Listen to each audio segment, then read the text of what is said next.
આ ચોકલેટ કોને ખાધી હશે? મેં ફ્રીઝરમાં મૂકી હતી. હા અમે તમારી ચોકલેટ નથી ખાધી કાંઈ.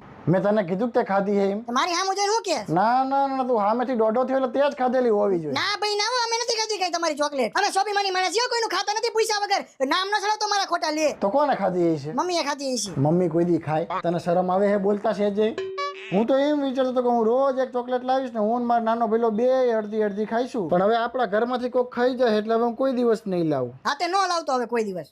અને લાવી હોય તો વાંધો નથી, હું ધ્યાન રાખીશ તમ તારે. ના ના, ખોટી તારી ઉપાધિ રાખવી ને એટલે નહીં લાવું. ના ના હવે વાંધો ન આવે, તમ તારું ધ્યાન રાખીશ ફૂલ. પછી કઈ ના રે ના, આવી એવું કઈ લાવી નથી. હા તે નો લાવી તો કઈ નહીં, બરોબર. આમે ચોકલેટ ખાવાથી દાંત હળી જાય, અમારે ખાવી નથી ચોકલેટ. હા તો સરસ લ્યો. આજ હું એક ચોકલેટ લાવ્યો તો, પણ હવે તારા તો દાંત હળી જાય ચોકલેટ ખાવાથી, એટલે હું એકલો ખાઈ લઉં.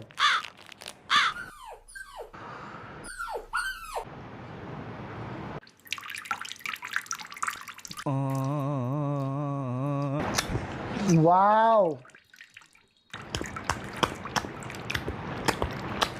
ઈ તબાકનું સલકાણું જો. એલા એ આ ક્યાંથી આવી ગયું? બદલાય.